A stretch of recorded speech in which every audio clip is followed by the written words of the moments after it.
অনেকে আমাদের পায়ে পাড়া দিয়ে ঝগড়া করার চেষ্টা করছে। আমরা বলছি ভাই ধাক্কা দিচ্ছে, বলছে ভাই ধাক্কা দিও না, বলছে ধাক্কা দিবই ভাই।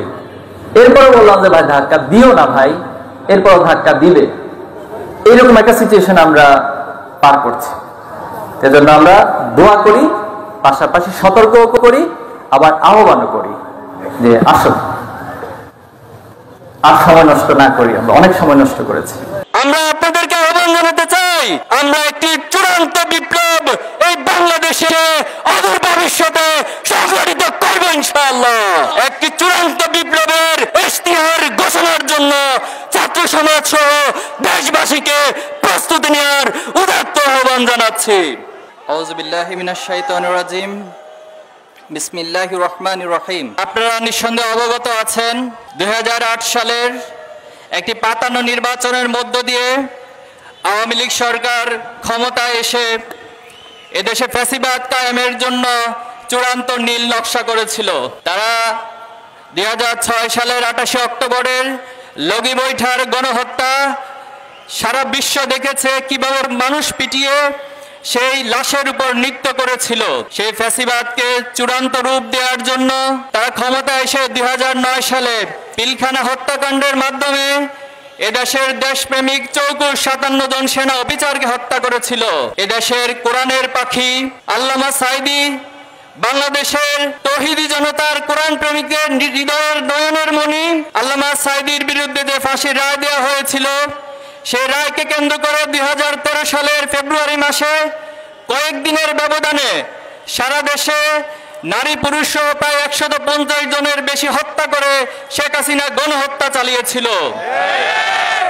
সেই গণহত্যার ধারাবাহিকতায় 5ই মে এই শাপলা চত্বরে রাতের আধারে বাংলাদেশের প্রথিতযশা আলেম ওলামা, মাদ্রাসা শিক্ষার্থী, তৌহিদি জনতা, সাধারণ মানুষের উপরে সেই গণহত্যা চালিয়েছিল।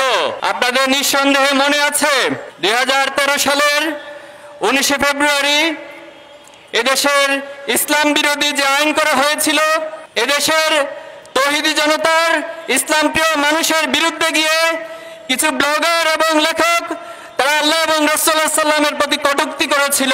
সেই কটূক্তির প্রতিবাদ এবং ইসলাম বিদ্বেষী সকল কর্মকাণ্ড বন্ধ করার দাবি সহ হেফাজতে ইসলামের পক্ষ থেকে 13টি দাবি উত্থাপন করা হয়েছিল। এই 13টি দাবির পর হেফাজতে ইসলাম 1 মাস সে সময়ের সরকারকে আলটিমেটাম দিয়েছিল।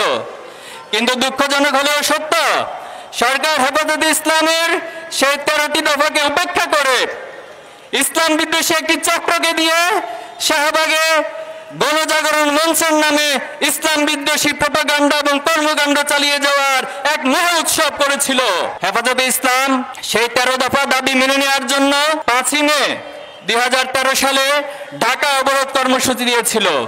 সেই ঢাকা অবরোধ কর্মসূচিতে সকাল থেকেই ঢাকার প্রবেশ মুখে মাদ্রাসা শিক্ষার্থী, আলেম ওলামা সহ সর্বস্তরের জনগণ রাজপথে নেমে এসেছিল। আপনাদের নিঃসন্দেহে মনে আছে সেই দিন এই বাইতুল মুকাররমের আশপাশে, দৈনিক বাংলা সহ এই আশপাশের প্রতিটি দোকানপাটে তারা লুটতরাজ করে অগ্নিসংযোগ করেছিল। সেই অগ্নিসংযোগ করে হলুদ মিডিয়ার মাধ্যমে তারা সেই দায় হেফাজতে ইসলাম এবং তৌহিদি জনতার উপর চাপানোর চেষ্টা করেছিল। সেদিন সারাদিন ব্যাপী হামলার মধ্য দিয়ে প্রায় 18 জন তৌহিদি জনতা ইসলাম প্রিয় আলেম ওলামাকে তারা শহীদ করে দিয়েছিল। সেদিন সন্ধ্যাবেলায় এই শাপলা চত্বরে আমরা ছিলাম। এই শাপলা চত্বর সাধারণ জনতার দাবি উঠেছিল যে 18 জনকে শহীদ করা হয়েছে, এই শাহাদাতের উপরে এই সরকারের সাথে আর কোনো আপোষ চলতে পারে না। তখন তারা 13 দফা দাবি মেনে না নেওয়া পর্যন্ত এই শাপলা চত্বরে অবস্থান করার সিদ্ধান্ত নিয়েছিল। কিন্তু দুঃখজনক হলেও সত্য, রাতের গভীরে যখন ক্লান্ত পরিশ্রান্ত হয়ে আলেম ওলামারা এখানে বিশ্রাম নিয়েছিলেন, এই পিচঢালা রাজপথে তারা ঘুমন্ত অবস্থায় ছিলেন। অনেকে হয়তো সে সময় নামাজ এবং আল্লাহর জিকিরে মশগুল ছিলেন। কিন্তু রাত যখন 2:30 বাজে যৌথ বাহিনী এবং আওয়ামী গুন্ডারা একাত্ম হয়ে এই আলেম ওলামাদের উপর যে নারকীয় হত্যাযজ্ঞ চালিয়েছিল, সেদিন আপনাদের নিঃসন্দেহে মনে আছে মুহুর্মুহু সাউন্ড গ্রেনেড, টিয়ার শেল এবং গুলি করে এই রাজপথকে রক্তরঞ্জিত করা হয়েছিল। সেদিন বিগ বিদিক ছুটে গিয়ে প্রায় কয়েক হাজার মানুষ সেখানে শহীদ হয়েছিল। যদিও এটা এখনো তদন্তের মাধ্যমে, সুষ্ঠু তদন্তের মাধ্যমে সঠিক সংখ্যা নিরূপণ করা যায়নি। অধিকারের রিপোর্ট অনুযায়ী 61 জনের শাহাদাতের কথা বলা হয়েছে। বিভিন্ন গণমাধ্যম এবং আন্তর্জাতিক সংস্থার মাধ্যমে প্রায় 200 জনের বেশি শহীদ হওয়ার ঘটনা উল্লেখ করা হয়েছে। আমরা বলতে চাই, এই শাহাদাতের পথ মাড়ি দিয়ে আজকে 2025 সালের যে জায়গায় এসে আমরা দাঁড়িয়েছি, আমরা বলতে চাই এই শাপলা চত্বরের গণহত্যার বিচার অবশ্যই করতে হবে। শাপলা চত্বরের এই গণহত্যার বিচারের পাশাপাশি পিলখানা হত্যাকাণ্ড, আল্লামা সাইদ রায়কে কেন্দ্র করে যে গণহত্যা সহ জুলাই আন্দোলনের যতজন শহীদ হয়েছেন, প্রত্যেকটি গণহত্যার সুষ্ঠু বিচার অবশ্যই করতে হবে। আমরা দাবি করতে চাই, সুষ্ঠু তদন্তের মাধ্যমে শহীদদের সঠিক সংখ্যা, সঠিক তালিকা প্রকাশ করা হোক। আমরা আরো দাবি জানাতে চাই, শাপলা চত্বরের এই ঘটনাকে কেন্দ্র করে রাষ্ট্রীয়ভাবে শাপলা গণহত্যা দিবস ঘোষণা করা হোক। সংগ্রামী উপস্থিতি, বাংলাদেশের আলেম ওলামাদেরকে ইসলাম বিদ্বেষী একটি শ্রেণী সবসময় মূলধারার বাহিরে হিসেবে তারা বয়ানে দাঁড় করানোর চেষ্টা করে। এই জাতিসত্তার ইতিহাস যদি আপনারা পড়ে থাকেন, এই ভূখণ্ডের জাতিসত্তার ইতিহাস প্রমাণ করে এই ভূখণ্ডে ইসলাম প্রিয় আলেম ওলামাদের অবদান অনেক বেশি। সংগ্রামী উপস্থিতি, 2024 সালের জুলাই আগস্টের যে আন্দোলন, এই আন্দোলনের পর আমরা একটি ফ্যাসিস্ট মুক্ত বাংলাদেশ গড়ার স্বপ্ন দেখেছি। আজকে যারা সরকারে বসে আছেন, যারা প্রশাসনে আছেন, আপনারা অবশ্যই এই গণহত্যার সুষ্ঠু বিচার আপনাদেরকে করতে হবে। আপনারা মনে রাখবেন, আপনারা সাধারণ কোনো প্রক্রিয়া ক্ষমতায় বসেননি, আপনারা কোনো আইনি প্রক্রিয়া মেনটেন করে ক্ষমতায় বসেননি। তাই গণহত্যার বিচারের জন্য আমাদেরকে কোনো আইনি প্রক্রিয়া, কোনো হাইকোর্ট দেখানোর রাজনীতি করবেন না।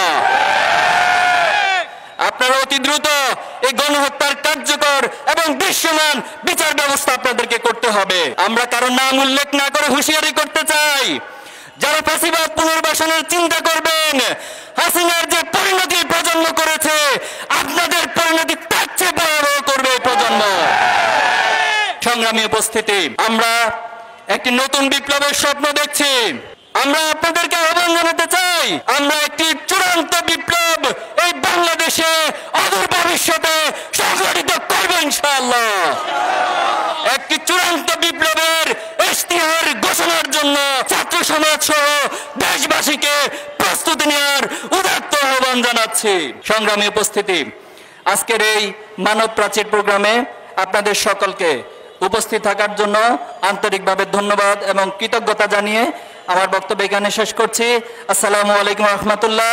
বাংলাদেশ জিন্দাবাদ, ইসলামী ছাত্র শিবির জিন্দাবাদ, ইনকিলাব জিন্দাবাদ।